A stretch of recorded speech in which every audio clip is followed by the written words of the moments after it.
সংগ্রামী সাথী ও বন্ধুগণ, আমি মির্জা ফখরুল সাহেবকে বলবো, আপনি মাঝে মাঝে মিষ্টি মিষ্টি কথা বলেন হিন্দুদের দিকে। আপনি যদি এই হারুন আর রশিদকে 24 ঘন্টার ভিতরে যদি কোনো পদত্যাগ না করেন, আপনার দল থেকে যদি বহিষ্কার না করেন, আমরা 24 ঘন্টার পরে আমরা এই হিন্দুরা সারা বাংলাদেশে আন্দোলন গড়ে তুলব। অপেক্ষায় থাকুন, কি করবেন আপনি ভেবে দেখুন। আমি আরেকটি কথা বলবো, আমি ভারপ্রাপ্ত চেয়ারম্যানের দৃষ্টি আকর্ষণ করে তারেক জিয়া সাহেবকে বলতে চাচ্ছি, আপনি লন্ডনে বসে দেখতেছেন আপনার দলের নেতা কর্মীরা তারা কি করতেছে। হিন্দুদের প্রতি অত্যাচার, হিন্দুদের জমি দখল, হিন্দুদের বাড়ি নারী নির্যাতন, এগুলি প্রতিটি জায়গায় ঘটতেছে, কিন্তু আপনারা কোনো প্রতিবাদ করেননি।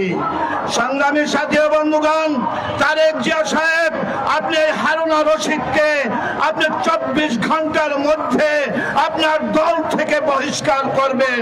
যদি আপনি বহিষ্কার না করেন, সকল হিন্দু বাংলাদেশের বিএনপির প্রতি প্রতিবাদ জানাবে। আপনি ধৈর্য ধরুন। সংগ্রামী সাথী ও বন্ধুগণ, আমি লালমনিরহাটের ওসি সাহেবকে দৃষ্টি আকর্ষণ করে বলছি, তোমার মনে এখন তোমার কলিজায় কি দাগা দেয় নাই? তোমার কলিজায় দাগা দেবে। তুমি ধৈর্য ধরো।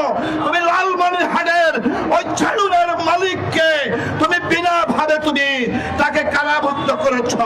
তুমি আজকে হিন্দুদের পূজা যদি শয়তানের ইবাদত হয়, তুমি ওই হারুনকে গ্রেফতার করো। তোমরা প্রশাসন ভাইরা যদি এটা যদি গ্রেফতার না করো, তাকে যদি আইনের আশ্রয় না আনা হয়, তার প্রতিবাদ হবে। সংগ্রামী সাথী ও বন্ধুগণ, আজকে দেশের যে পরিস্থিতি, সারা জায়গায় সারাক্ষণের বিভিন্ন এলাকায় হিন্দুদের উপর নির্যাতন। আমি গত পরশুদিন দেখেছি আমার একটা হিন্দু ভাই একটা বিএনপি নেতার কাছে টাকা পাবে, সেই টাকা চাইতে যাইয়া তার খুন হয়েছে। সংগ্রামী সাথী ও বন্ধুগণ, আমি বিএনপি নেতৃবৃন্দকে বলবো, আপনারা হারুন আর রশিদকে প্রতি তাকে বহিষ্কার করে দ্রুত আইনের আওতায় আনা হোক, এই নিবেদন করে আমার বক্তব্য এখানে আমি শেষ করছি। জয় হোক সনাতনী। ধন্যবাদ। তিনি শুধু ধর্ম অবমাননা করে ক্ষান্ত হন নাই, তিনি এই ধর্ম অবমাননাকে উনি জামাতের